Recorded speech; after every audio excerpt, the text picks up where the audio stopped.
Hello guys, তো আরও একটা নতুন ভিডিওতে সবাইকে স্বাগতম। তো দিনটা ছিল কালকে, আমার শরীরটা একটু খারাপ থাকার কারণে কালকে তোমাদের সাথে ভিডিওটা আমি আর ভাগ করে নিতে পারিনি। তো যাই হোক, ঘুম থেকে উঠে পড়ার পর দেখো বসেছিলাম বারান্দায়, কাকিমা ভাণ্ডারটা ভাঙলো, কাকিমার ভাণ্ডার তো অনেকগুলো টাকা পিস জমেছিল, বলছিলাম পার্টি দিতে হবে। তো যাই হোক, সেসব হবেক্ষণ পরে। এরপর মা খেতে ডাকলো, দেখো আমি এতই ল্যাথখোর যে, আর তারপরে ছিল শরীরটা খারাপ, তো এইভাবেই গেলাম আর কি বলবো। তো শুধু চিকেন কষাই নিয়েছিলাম আমি, তবুও এটাও খেতে পারিনি, আমার এতটাই শরীর খারাপ ছিল কালকে। তারপর কোনো ভিডিও করা হয়েছিল না। বিকেলবেলা দেখো রেডি সেডি হয়ে বেরিয়ে পড়েছিলাম বাজারে যাওয়ার জন্য, আসলে যাওয়ার ছিল স্যালনে।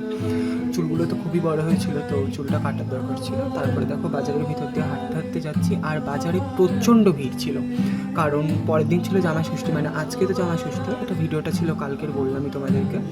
তো তারপর পৌঁছে গেলাম আমি, এরপর যাচ্ছি হেয়ার কাটটা করিয়ে। শরীরটা তাও ভালো ছিল না, কিন্তু কিছু করারও ছিল না, আমি সময়ও পাচ্ছিলাম না ল্যাদ খাওয়ার জন্য চুল কাটানোর। তো তারপরে গিয়ে দেখলাম ভিড় ছিল না, একজনই ছিল বলে আমাকে ওয়েট করতে বললো।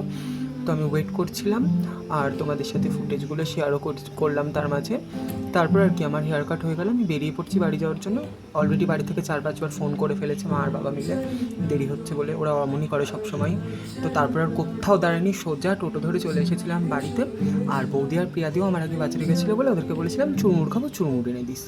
তো ওরা চুরমুর নিয়ে এসেছিলো, মাখিয়ে আনিনি, আলাদা আলাদা এনেছিলো।